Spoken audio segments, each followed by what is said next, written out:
which the structural data which was all very well formed and presently available. You could actually, I think some of the speakers will talk about it, how that really got converted into an AI model, which is actually also led to the Nobel Prize activities. So therefore, one needs to look at how the AI is functioning now. And if you really look at, for the first time, we are creating systems that learn, design, and also interpret along with human beings. And I think in the biological context, this is very, very critical and important to understand, because what we look at is life processes which are fairly dynamic and has large number of evolutionary pathways also embedded within it, which actually survives in a models which are quite unique and unprecedented of its time. The other thing one wants to understand from a biological functions that the scales are very different in biology. While you work at the molecular level, then you work at the protein level, you work at the cell level, you work at an organism level, and you work at an ecosystem level as well. And so these are all have to be balanced it out in different ways of looking at how to do this. From DBT Biorack, what we've been trying to do is to develop various programs to bring academia, startup, industry, such that we can accelerate the biomanufacturing point of view of our country's ecosystem. And as you would have realized, the biomanufacturing really got taken off during the COVID times. The number of vaccines that were created using biomanufacturing capacity was unprecedented and never heard before. Like more than 2 million vaccines, 2 billion vaccines doses were available to be provided, to be empowering the entire country's ecosystem. And therefore, this is a much time to really look at how to be able to ensure do this. So I think what we have is the two sessions right now we have, and one is the AI powering biomanufacturing for next generation therapeutics. And what department is trying to do is to set up large scale genomics data in the Indian population, which can provide wonderful phenotypes model as well as disease models that are available in different settings available as well. What has happened in the past is that 10,000 genomes have been identified, and but these are healthy genomes that are being provided, whose genome sequence is available in biological data center. Now what we want to expand and build it to 1 million genomes, which is a program that is going to be announced very soon from the government of India. At the same time, BioAI hubs actually allows you to put the pieces together. So there are various partners, as I showed you in this cartoon. One is a biologist, the second one is a computer, the third one is the ecosystem IT professionals that are working with, and you need to cross-talk across ecosystem to be able to ensure that that sufficiently works together. The second panel has got to do with the AI-driven biofactories for sustainable materials. And you can imagine that all the materials that we are coming in our country right now for the chemical industry that talks about tremendous prowess, actually produces about 60,000 to 70,000 molecules. They all come from the petrochemical sector, as a precursors come from the petrochemical sector. And that as the petrochemical sector will undergo changes, the dynamic changes that are associated with in terms of regenerative energy sources, you will have a challenge of becoming these petrochemical sectors to also resource activities to able to bring out into these kind of models. So for example, these are biodegradable polymers, bio-based chemicals, sustainable materials, carbon capture technologies. All of this will undergo transitions in next 20 to 25 years, which will be of unprecedented nature and cannot be imagined how they will actually transit through. And that's where the Indian agro biodiversity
biology is no more an observational science alone, but now we can engineer biology of the future.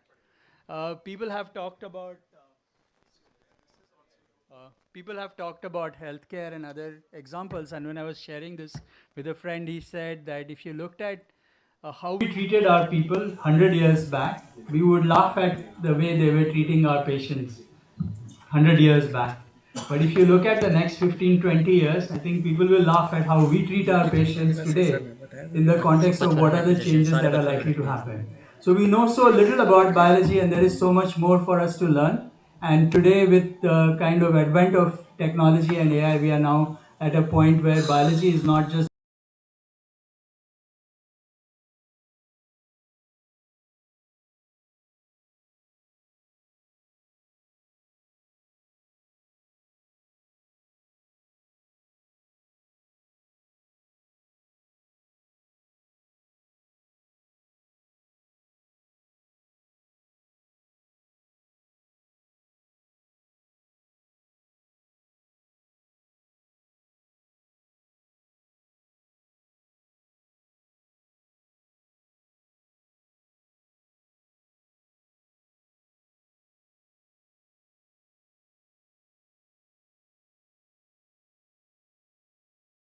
materials.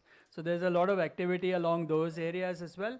And in general, if we look at health or plant health or any of those kinds of things, I think how we engineer next generation biology and how we make the interventions happen is going to define the future of how we are looking at these kinds of science. So I think we are at a very exciting age, and I see a lot of students here.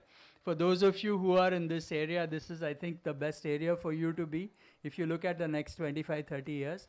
And I'll share a personal story here. When I started to be in the software industry in 1990, it just felt like very fuzzy and hazy.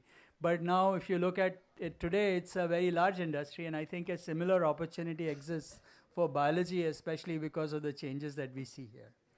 And the second thing that I'm going to mention here is that AI has become the microscope for modern biology, and it is allowing us to see patterns that we could have never seen before.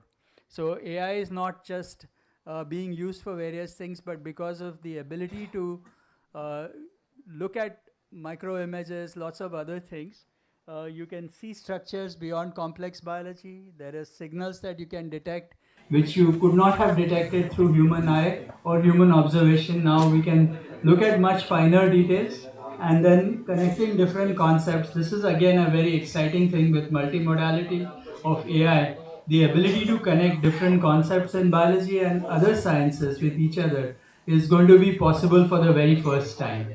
So with AI as a companion for biology, now we have the ability to look at things that we had never possibly imagined.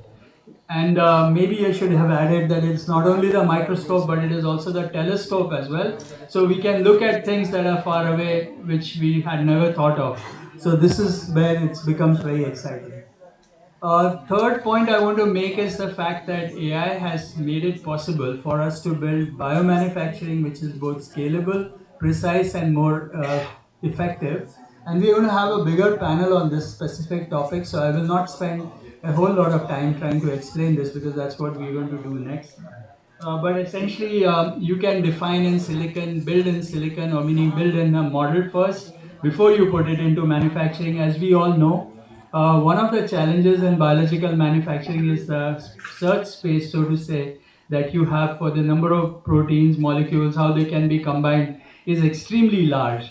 And over evolution, biology has figured out the best ways for how these things communicate or connect. But this is very hard to do when you are starting to build new molecules or new proteins or new substances. And AI will allow us to have this opportunity to look at multiple different kinds of data sets and combine them in very, very effective ways, which is really what some of the work that has been done in AlphaFolds and all the other things that has happened through DeepMind, you will see that. But the ability to be more precise is what manufacturing is possible because of AI. The fourth thing that I'm going to mention is that this is actually an important time for us to invest in biology. So we have three broad areas that I'm going to share. One is, of course, research. Um, there is so much more to do that has still not been figured out. So I think there is a time for us to invest in the science and the research. And some of the scientists that are in India, and I'm familiar with them, they are doing pretty amazing work in this area. So those students who are thinking about what is the future for them, there is a lot of opportunities for research in India. And I would like to encourage you to take a look at the DBT labs because there's a lot of action there. Manufacturing, we will spend some more time on just now. And finally, there is a need for setting up an ecosystem, and the DBT has been working together with many educational institutions and other institutions to see how to build an ecosystem so that we get the right kinds of trained people who understand biology and computing and various other things. Now, this is very important because many of us who are kind of my age, we actually had to make a choice between biology and mathematics in the ninth standard. So you know how things were at that time. Today, it's we cannot work unless we work collaboratively. So this is really a lot of activity going on here. And I want to mention this last thing, which is the number 5 item that I wanted to share, is that this is a we are at the AI summit here in India with lots of you here, and this is India's opportunity. I think if you look at it, we have large volumes of biodiversity within India, whether it's genomics or other things, and the secretary talked about the need for creating genomics related projects in India because we have unique diversity, and there is an opportunity for us to find things that nobody else in the world can find. In addition to that, we have a very healthy system that has come from ancient times, including Ayurveda and others, where we may not have had a chance to identify some of the things that we have always done. If they're what is the data backing on that, and can we bring it to a scientific place where we can connect some of our ancient traditions, where somehow we know that they work, but we don't know why and how, what are the pathways. So this is an opportunity for us to differentiate as compared to the rest of the world. And we have in India an opportunity to build at scale. This is something that we have demonstrated through various of our projects, and I think biology requires us to think about problems not just at small lab level but at population scale, and this is where India can really be the driver for the rest of the world. And finally, I think this is our decade and this is our opportunity, and I think I'm very excited to see so much interest here. And I'm also equally excited to learn more about it from the panelists. So I'll stop here, and I want to thank you all for being here and thank you for inviting me.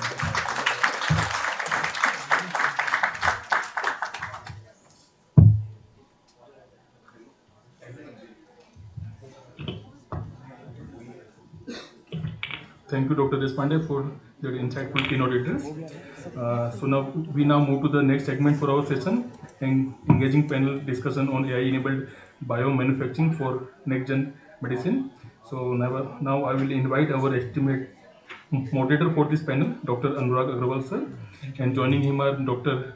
A.P. Thakural ma'am, Dr. Arvind sir, Dr. Madhura ma'am. So over to you, Dr. Agrawal. Thank you very much. I will not consume much time in introducing. We'll manage. First of all, I want to amplify 2 points made. All of you have chosen the right room to be in. In various good things about AI, biology is the most happening. So Demis Hassab is basically spoke recently, just as maths turned out to be the language of physics, AI will be the new language of biology. Why is that important? Dr. Gokhale had mentioned about how so far we were looking at nature being inspired to build AI. Very soon with AI, we might be inspired to build new life. Good or bad, we will talk about that later. But basically, we're already at a point where an entire synthetic chromosome can be made, a new bacteria can be made. If you could imagine what a new sequence could be, you could create brand new life. And of course, in areas like biomanufacturing, being able to create living factories is absolutely critical. But my panel is about biomanufacturing for next generation medicine. So I'm going to focus a bit on next gen medicine, which is basically the type of medicine we have not seen before. And we are seeing plenty of examples. We are seeing AI made antibiotics that are killing MDRs that we couldn't find treatment for. We are coming up with genetic therapies by looking at genetic sequences. So I'm going to Arvind, I'm going to go to you first. Recently, we saw that we had virtual labs basically creating new novel mutations never seen before. A team of AI agents building new nanobodies to SARS-CoV-2 things. Where do you see this entire direction with AI itself helps us discover new things in medicine going? Yeah, thank you, Anurag, and thank you to DBT for this for giving this opportunity. I'll start with a slightly humorous note. In 2021, when the DeepMind team and the David Baker lab put out Rosetta Fold and AlphaFold, many of my colleagues in other branches of biology, given that I'm an experimental structural biologist, started asking me, when are you losing your job? But 5 years down the line, I can reaffirm that AI has been deeply empowering to people, experimentalists like us. On a more serious note, we know that many of these processes are going to add immense value to the pharmaceutical sector, close to a few $100 billion, and most of it is through biology-oriented discoveries. Now, these biology-oriented discoveries, as Anand had pointed out, he mentioned that biology can be engineered, but with the advent of AI, it is more and more accurate. So biology can be engineered more accurately. Now, this can be applied to, as Anurag already pointed out, to building virtual labs where biologists who need not necessarily have a computational background can resource these AI-based, integrated tools so that they can design molecules of their interest. One example is that of the antibody design that has come up, where they integrate the diffusion models with the inverse folding models, with simulations or first principle based studies in order to design higher and more improved therapeutics. Of course, it does not substitute for experiments, but then it brings you more accuracy towards what could be your starting molecules that you can screen. Now, the advantage that is manifold, because you are not necessarily sticking to animal-derived antibodies, which is the norm. And now you can design antibodies in silico and test them in your labs, and also develop an entire pipeline which does not require animal-based molecules. And this is not just empowering both from a biology standpoint, but from a sustainability standpoint also. So I think this is where the field is going, and it's really, really going to get exponential as we go along. Thank you very much. Madhura, I'm going to come to you next. You have used informatics to advance biomolecular design, pharma. You have seen the field grow from narrow AI to generative AI. And you also recently received a grant under the BioAI AI mission. So tell us about, as a person from that side, industrial, how do you see Gen AI, the latest things helping you? Okay, thank you, Dr. Anurag, and I also thank DBT for giving this opportunity to share the industrial perspective on this. Yes, it has been a transformational journey for me, because when I started curating data manually to using automation, talking about ML, to eventually using AI to optimize a parameter, to generative AI, where we are talking about multi-parametric use case. For example, a current use case that we are working on is about enzyme engineering, and enzyme. Not only that, we are trying to. The biology is proven here. Biology is working, but that does not mean that the treatment is perfect, because there has to be an improved efficacy. Then there is toxicity, there is immunogenicity, and there is a biomanufacturability problem of this particular enzyme. So what we have done is that we have developed a platform through which we have built a generative AI based platform, so that multi-parametric assessment of all this, not just stability or also stability, it has to work in the human environment, right? So protease should not attack it. So all these parameters are worked upon simultaneously, and the iterations which otherwise happens traditionally by mutagenesis experiment in the lab and takes several iterative, including again failure in the testing of the molecule, that is not now happening, because we have reduced the timing to up to 50%. It depends on use case, but we have seen a 50% reduction, and that adds so much of value.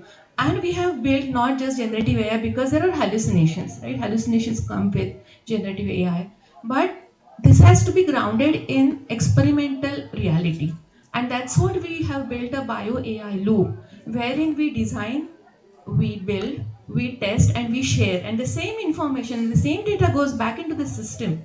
And that's where the beauty is, that it keeps getting updated. The models are updating themselves very rapidly. and eventually in very few iterations we have seen a very great success. And this is not for a single use case. The platform has expandability to other enzymes, therapeutics, antibodies, mimetics like mini proteins, and even cytokines. So this can be made use of as a hub to which several spokes can join and utilize the facility. This has been a transformative journey for me to start from where I started and reach where I am.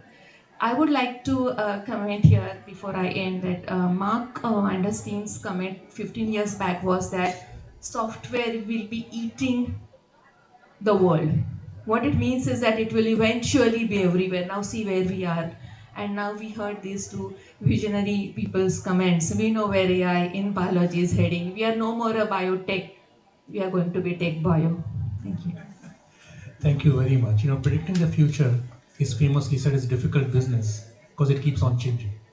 So, Lippy, I'm gonna come to you. I remember the time when your molecular dynamics simulations, you take up 50% of IGIB's usage on HPCs. And while AI has become quite good at predicting binding, you do full simulations even after the binding occurs. We have seen recently isomorphic labs come up with a brand new reasoning model type, vastly improving upon AlphaFold. Where do you see this going, where not everything is in the open source world? A lot of cutting edge reasoning models are coming. Developing this kind of AI takes compute at a very, very high level. And of course, we need to do a little bit more than just binding and design. Over to you. Sure. Thanks, Anurag, and also thanks to DVT for this timely panel. I'm just going to introduce you to this concept of isomorphic and other AI labs that are based on the concept of drug delivery. Now, drug delivery essentially relies on protein structure prediction. And for the folks who are not from the biology field, protein structure is nothing but the shape. So if you get the shape right, you essentially can get the drug. Under this tenet, I come from very first principle based methods where I did my PhD 20 years back, and the title was The Mechanism of Protein Folding, meaning you need to understand how the proteins shape to find their meaning. But AlphaFold actually proved us all wrong. It essentially said that I'm going to do a shortcut. We can predict just the shape, and how is not essential. So now it has all the shape memory. Isomorphic and other lab, what they're saying is that if you have shape memory, can we do shape reasoning? And that's where it gets really interesting. So now if you have shape, you can get more complexes, you can get more targets, and the reasoning can tell you how the drug is binding to the protein. So it's a very exciting phase. And for example, in our own lab, we are trying to understand the biology in a realistic way computationally, but also things that are intractable experimentally. So I think that's where the space is going ahead. You do biology in a sense where experimentally things are seeing a forest from top, but inside forest you have a lot of things that are moving. So empty simulations is one of the next layer on isomorphic labs where you can also predict in a realistic environment how things are moving. So I think it's going to be very interesting in a way that we are capturing biology and how we are capturing. Thanks. Now I'm going to do my first follow-up question with you. Because when you mentioned we are still thinking of the experimental part, being human, somebody is doing it on the bench, then you get the feedback. Very similar that in medicine, surgeons still think they are safe from AI because they are the one working with their hands. But already in the West, we are starting to see complete robotic loops. Yes. Where the design is starting to occur, robots are synthesizing, even the experiments are done robotically, data is flowing back to the AI agents. Yes. Where do you see the human value additions roles in this particular loop? There are, but Yes. I want you to bring it out so everybody knows their job is very safe. Secure. The way Arvind was talking about. Secure, yes. I think one thing that is non-negotiable in this entire process, of course, I know what you are talking about, and whether we will be reaching that stage. Yes, it's a matter of time for us. We may not be there right now in India, but we are. However, I think non-negotiable component here is trained resources for data, because data is of utmost importance. And I think proprietary data sets, which are gold standard curated data sets, are adding huge value to the platform that we are building. we all talk about large language models. Yes, they are there and they're very useful. If almost everyone is finding it, it's daily usage in their daily use. However, in biology, I feel, I'm sure others would agree too, that the data need not be large to the extent where large language models we speak about, but it has to be specific, it has to be very accurate and highly curated with all the metadata associated with. I think that's where humans will always be playing a big role. So to the two academics, you train students and you're gonna training them for this next generation of biomanufacturing, for next generation of medicine. Where do you focus? So, what we had painted in the previous discussion was the power of this methodology in doing a lot of the biological applications. But there's also the flip side, which is where many of these solutions that AIML based algorithms put out are not necessarily fully customized to the experimental requirements, maybe as a therapeutic, maybe as a vaccine, even as a diagnostic tool. So where the human element comes in, and especially for to have students who have a future in this area, is particularly for making these models a lot more accurate at one level, and then subsequently developing high throughput platforms where many of these solutions, in silico solutions, can be tested for proper experimental and therapeutic outcomes. So I think this is where the student human resource focus should be on, I think, in the next few years. Yeah, I think that is something very challenging, at the same time exciting, because some of these departments in our Indian institution university setup have been always in silos: chemistry department, biology department, and computer science department. And I think largely because of the advancements in the AlphaFold, there's a lot of drifting which is happening naturally from the computer science folks to the biology. And as Dr. Deshpande was also saying, there is a realization that there are cutting edge algorithms that can really have a real world impact in biology. So I've had really a nice experience in interacting with core computer science students lately, who will take an initial learning curve to understand biology, but at the same time, they're really doing some phenomenal work in application development. So I think at the same time, biology students need to ramp up their understanding of basic algorithms, which is, as you all know, we are coding in English nowadays. So that is also parallelly happening. And I think it's really, really interesting how these two things are merging together. So I'm going to end by kind of quoting my friend of mine who wrote a book, Human Edge in the Age of AI, Nitin Seth. The point is there'll never be a shortage for people who understand the problem. And I think those of you who understand the problem and leverage the power of AI will always have a very good life ahead. Thank you. Thank you, Dr. Agrawal, and all our panelists for those rich insights. We now move to our second panel discussion, that is manufacturing materials with biology, the AI-driven biofactory. Now I will invite Professor Santanu Chaudhary sir, and joining him are Dr. Devasis Monti sir and Dr. Ashish Sen Gaikwad. Sir, over to you, sir. Thank you. I think this is a very interesting panel, and I'm actually coordinating this panel coming completely from an engineering side and non-biology perspective. Therefore, if you look into it, we are moving from the core biological questions being addressed with the help of AI to bringing it into a manufacturing pipeline. The engineering of the science that is discovered into a production process is another challenge. In fact, that challenge requires that's where also today biology comes in, and we need to have combination with that of AI, because that defines the overall process. And if we have a process, now there are various new technologies which are emerging, which have a key role in terms of managing these processes. This is number one, which you have to think in a different way in the context of biology, what you have thought in terms of manufacturing processes, and when it comes to biomanufacturing, have to be placed differently. There's also another interesting part is that when you talk in terms of biology, the uncertainty of biology also impacts the production process. Now, the evolving biology, how it impacts the production process, how it is to be factored in. And that is something very important to look at. And the third is how do you do a quality control? Because it's in an industry, when you get a product, if there is a variability, there are questions to quality control and quality monitoring in real time. So if you look at from all these perspectives, I think we have very distinguished panels who have actually been involved into this kind of research regarding biomanufacturing and actually having processes which are really involved in this space. So I'd first ask Ashish to, this side, okay.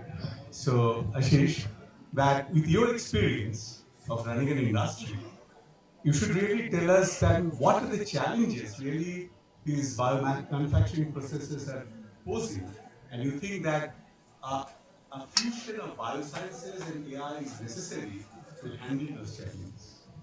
Absolutely. First of all, a very good afternoon, everybody. A packed hall. So really appreciate everybody's time and privilege to be a part of this August session. I represent a company which is in the industrial biotech, right? So what we do is we take the feed from the biosources and we convert them into either fuels or into materials that are useful. That's what we do at Praj Industries, the company that I'm representing. And this has been a journey for the company for over 4 decades.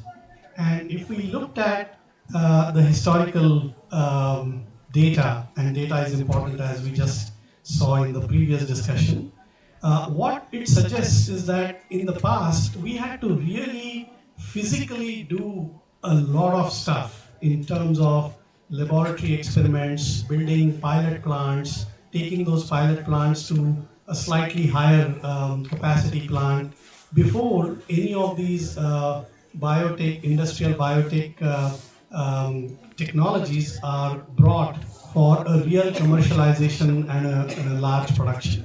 And this meant hundreds of crores of rupees that needed to be spent, and let alone the money that gets wasted if the experiment was not successful.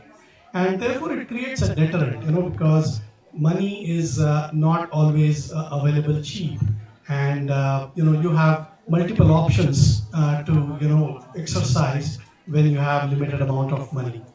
So what is coming to the fore, why I gave that background to you, is a concept of what is now being called as digital twins is coming up very, very strongly. It's essentially nothing but representation of the physical things in terms of science and mathematics that it can represent on a computer. So you need not build things physically, either in a lab or in a pilot plant or in a commercial plant, but way before you actually spend that kind of money, you can do multiple experiments just by creating creatively a model that represents those physical things. And those are very important when it comes to biomanufacturing, the question that you are alluding to. We've been working in technologies in the company where today we can just use the models that we have created for, let's say, creating fuels out of the biological sources. For example, the agri-waste. We can take rice paddy, we can take many other such agricultural produce that can convert the different chemicals that we can use into the industry. But all of these today can be first experimented with the models that we have, and then we can also tweak them. We can experiment with them, what we call as the what if scenarios. And before even building even 1 rupee or spending 1 rupee of capital expenditure, we are able to come up with multiple sort of outcomes that we can then choose from as to which ones will really yield us the best results. So in summary, what I'm saying is that there is a lot of computational technology, and also there is a lot of knowledge that is available in the past. The trick would be for the students who are in the room today to ingeniously convert that into high fidelity models that will be used by the industries like us, so that we can carry on these experiments, and with a fraction of the money that goes into either our R&D labs or in the capital expenditure for any kind of equipment, we will be able to produce much more efficiently. Thank you. Devashish, let me just put this question in a slightly different context. In a sense that all these biological systems suffer from a challenge of variability. And when it comes to the industry and definition of industrial process and talking about digital twins, they have to be actually handling these variabilities in a very scientific way. So if you look at from a process point of view, how science can really contribute, what do you think of it? Yeah. The variability, of course, is in the natural system. It is part of it.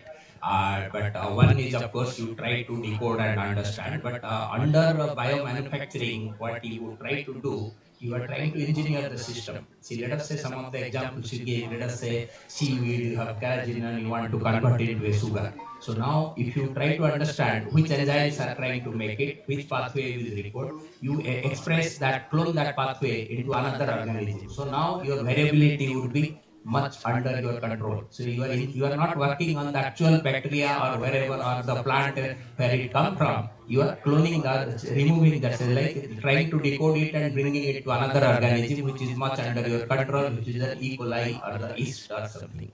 And in that context, how AI is going to help us, like this has been done for last 25 years. We started doing genome sequencing just for this purpose. It was the genome guided screening or something. We used our conventional bioinformatics and computational biology. But the limitation we had that where we could only deal with labeled data. So whichever pathways are characterized, whichever enzymes are experimentally characterized, we could do that. But we could not deal with unlabeled data. So what these foundation models, LLMs have come is, and our encodings were all biophysics based or understanding based. But with these LLMs and all these foundation models, you can use a lot of unlabeled data, like the sequence of not only the enzyme which you are interested in, all other enzymes or all other this thing, build a foundation model and try to inherit the latent space, what you call in this one. And because of that, a lot of power has come from unlabeled data. And if we see the example of AlphaFold, which Dr. Gokhale said, they not only use the sequence of proteins in PDB, they use something called BFD, Big Fantastic Database, which is a sequence of each and every protein which occurs anywhere in the world. So because of that, two things, and the other thing which came for is this attention, like with biophysicists knew there are two residues that have to come closer, but they were not able to decode it. But the attention which came from a computer transfer model, which even a computer scientist may not have understood what is the role of attention for protein structure, when these two things combined, it became very, very powerful. So in that context, if we do it from the enzyme sequence to pathway to this thing and clone it into yeast or E. coli, we have a good scope. And that is where all the generative AI which Anurag gave, this we just discussed, that is going to help in a big way. Like the designing of the mutations, designing of the pathway, that's going to help a lot. So I think if you look at it in that sense that AI is also not leading to scientific discovery, but also is a very useful tool in terms of tuning and making production process more efficient. Yeah, I will just add to it. It is per se could lead to also scientific discovery, because if you bring the explainable AI concept, in many cases, if you bring the attention scores and try to see in the context of biological understanding, we are discovering certain things which you would not have discovered. See, just one question to add to it is that when you are actually through this whole process, it's both of you. You're making a product which is a biology based, and there has to be a user confidence level. How do you establish, how do you propose to make it to an industrial grade specification or certification so that user has confidence in the product that they can actually use it without any other kind of a risk or experience? So I think yeah, maybe I can attempt to answer this question and then hand it over to Professor. I talked about digital twins, and I talked about how they, from the business perspective, help us.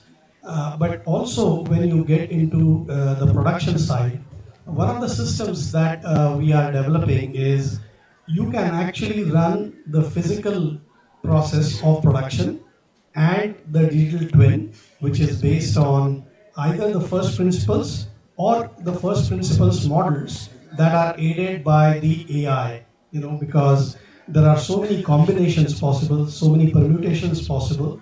Getting the right insights can be a problem if you do it in a conventional way. So we have a combination of both the first principles as well as the AI-based engines, as they are called, and we can run the physical processes, but we can run the digital processes even faster. So faster than the real time, because biological processes can be slower in terms of just making the production cycles. And so by running them faster, even before you can spoil a manufacturing batch by wrong operations or by wrong controls, you can correct them, because you will start to see some aberrations or some excursions in the parameters, and therefore you can course correct them way before your entire batch can get spoiled, just as an example. And so therefore, combining these two, you can really bring this whole technology that we are talking about to the actual industry applications that can start getting a lot more productivity through it. Just as an example, I wanted to talk. Yeah, I think he already added the digital twin part, but I would say is, let us say, I mean, if your question was to the actual biological product, see, let us say I'm making one compound for the flavor industry, which the chemical industry was making, and we made it in a biosynthetic pathway. We took it from others, but the actual product, of course, there could be predicted properties can be checked through AI model, but once you start making the compound, it has to go through the same sets of tests which the actual product goes through, and then only it will be accepted. But we can bring AI models which will reduce the actual screening part, where a lot of things we can rule out using the AI model. So what you are telling is that this combination really increases the efficiency of the production process. So I would just have a last question to address both of you, because to run an industry, you require qualified manpower. So I think, do you suggest that this whole bioengineering that we are talking about, that requires repositioning itself to really meet the need of emerging BioAI industry? That's a great question. I'll give you a practical sort of challenge that we are going through. One of our processes is called as second generation ethanol creation process, where we take parali, or the rice paddy, and convert that into ethanol. Right now, there are not too many plants that are working like this worldwide, and so getting trained manpower to operate the plant in a manner that we really want it to is not easy. And so again, there the technology comes to our help. We can create what are called as the operator training simulators, which are again another type of digital twins, but more oriented towards training the panel operators, the field operators, the people who sit on the control systems inside a control room. And we can actually make use of these technologies, which are, like I said, based on simulation and AI, so that we can train the people, just like how the new pilots are trained on a simulator before they take into a cockpit and fly a plane. Very similar concept for the operators in these new emerging bioindustrial plants, which are coming up and which will come up in the future. And we can really make use of this for the startup sequence, the shutdown sequence, any malfunctions, how do you handle the plants, any kind of aberrations that the processes go through. So all of these can be very much utilized, and therefore we can make use of the technology for practical applications in the industry. Yeah.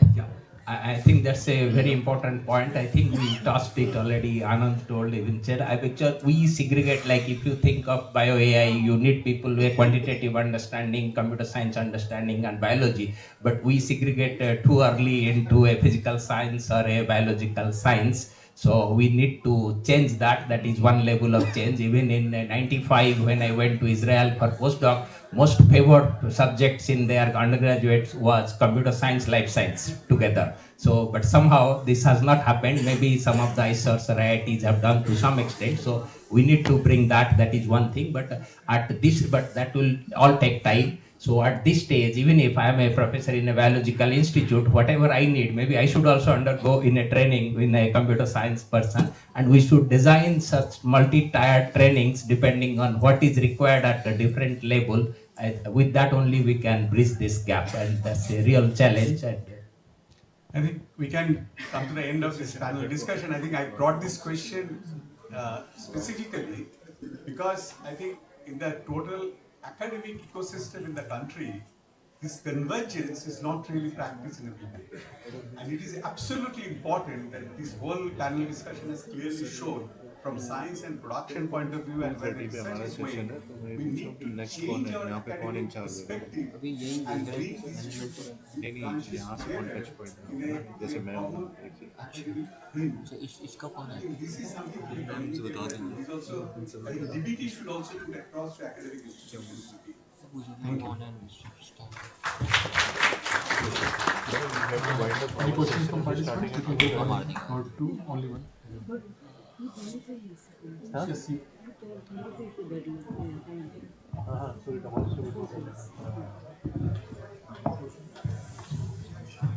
My question is open to the entire panel.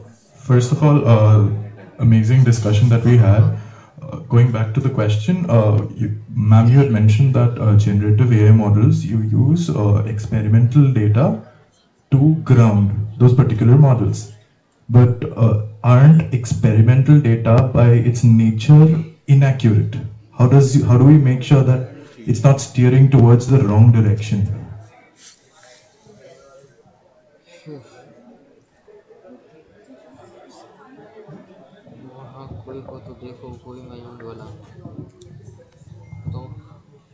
Yes, it's a good question. And okay, so even if generative AI or AI weren't there, the data was still flawed. And still the discoveries were made, inventions were made, and we have reached the point where we are now talking about this very high technology induced outcomes in terms of efficacy, in terms of time saving, and in terms of cost saving, because otherwise, biology is expensive subject. So that's what I said, a very highly trained data or gold standard data still stays the key to all of this, right? And that's where human in the loop. So that's why the loop has to be developed. The human in the loop is imperative. We cannot, at least right now, get away from use of human. Also, one more thing that we need to establish here is that the data that comes from the experiment, okay, itself is either proven in the lab or not. So the laboratory experiments is also imperative. So unless generative AI is grounded in these two things, there are chances that what you say would happen. But if we keep this loop continuously working, the chances that we get to reduce these errors would be very high. And still we are developing, right? AI is still a technology as maturing. So 15 years down the line, these problems may have some solutions which are more easier. So I'll just quickly add one thing. I think it's, as a blanket statement, is inaccurate to say that experimental data is not really correct. In fact, what I would say is ML architectures take this ground truth data, okay?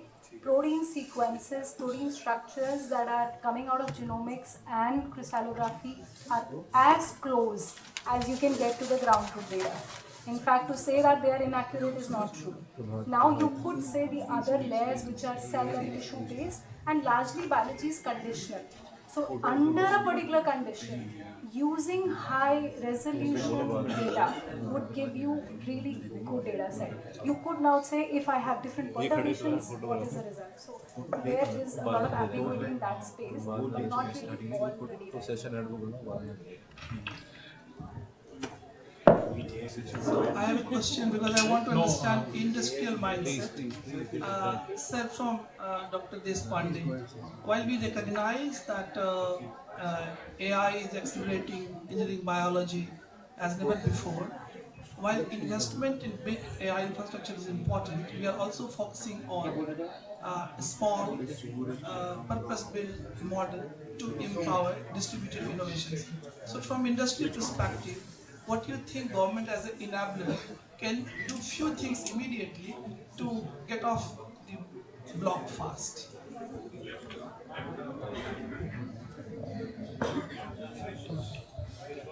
So I think, as I said, we need to work on all three areas: research, manufacturing, and ecosystem work. And if we have to build these next generation models in India, I think, as was already discussed, we need collaboration between computer science people, biologists, and the industry to work together to make these happen, because you need very large volumes of data and large volumes of compute to be building these models. So I think bringing everyone together and investing in these kinds of projects with priority is, I think, the goal that we need to do. And I know that DBT is kind of exploring these areas.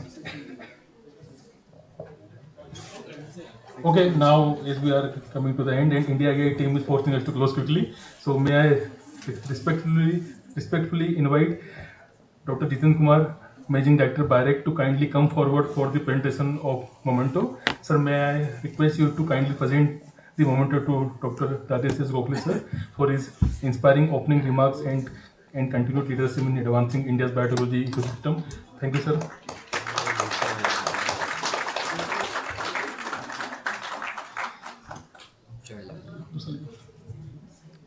May I now request our Dr. Rajesh Gokhale sir to kindly present the memento to Dr. Anand S. Deshpande sir, and also to our moderator Dr. Anurag Agrawal, to Mr. Shantanu sir, Dr. Lipi Thakural ma'am, Dr. Arvind sir, Dr. Madhu Vipra, Dr. Devasis Mohanty sir, Dr. Ashish. Once again, our heartfelt thanks to all our distinguished speakers for their valuable contributions. Your insights have truly inspired the India AI Impact Summit 2026. A big thank you to all the participants for being part of this program and making it truly successful. Thank you, Dr. Kalevani. Thank you, Dr. Idna. And thank you, Dr. Alka.